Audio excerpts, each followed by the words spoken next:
So he counted evenly to control his heart, eyeing the exits from the opulent ballroom, estimating how many security guards stood at watch.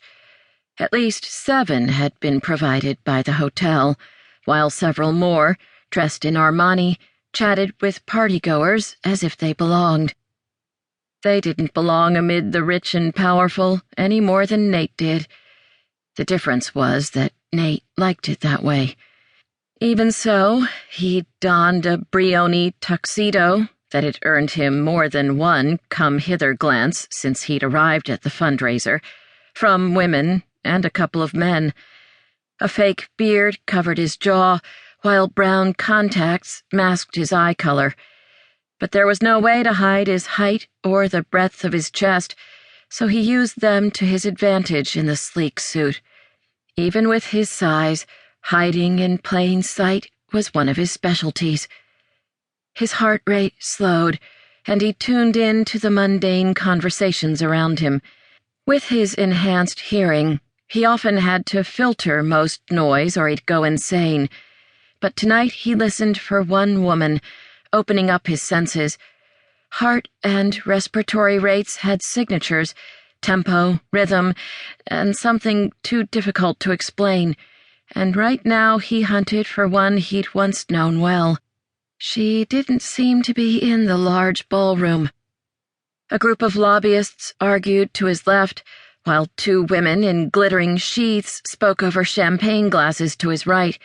The men argued about the next Super Bowl, and the women disagreed over international relations with China. He bit back a grin and maneuvered between tables, once again shoving the bombarding sounds into a box. While the ability to hear a penny hit the ground outside the raucous gathering gave him the edge he needed, now he required a clear head. This might be the most difficult job he'd ever taken, but if he or his brothers were to survive, he needed to find the one woman he'd never thought he'd seek. Only to save his brothers from their kill chips would he even attempt to speak with her again. She'd broken his heart once, and once was enough. He had never believed in second chances, for himself or for anybody else. But his one true job in life, the reason he had purpose, was to protect his brothers. So he'd storm hell once again to do what he needed to do. "Excuse me." A petite blonde in sparkling red brushed her breasts against him. "Do I know you?" "No." He fell back on training and pasted on a charming smile. "Much to my dismay," she twittered, and blood-red lips curved in a smile. Even in the 4-inch spiked heels, she had to tip back her head to meet his gaze. She licked her lips. "I'm sure we've met." He had the oddest urge to back away from her voracious smile. What did she want? His super senses allowed him to pay attention to the security patrolling the room, while also monitoring her eye movements so he could discern the truth. As a liar, she wasn't bad, but they didn't know each other. "I'm afraid we haven't met." "Let's remedy that situation." She stepped closer, and the scent of strong floral perfume gathered around them. From her breathing and the slight dilation of her pupils, he could tell she'd probably imbibed at least 3 glasses of champagne. If he'd needed a companion to use as cover, she would have been perfect. But this was a solo mission. A heartbeat echoed in his head, shoving away all other sounds.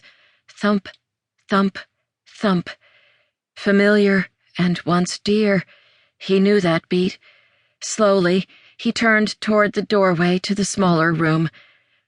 Audrey. This was the closest he'd been to her in 5 years. His focus remained on the stunning woman across the room. His entire body tensed, and adrenaline flooded his system.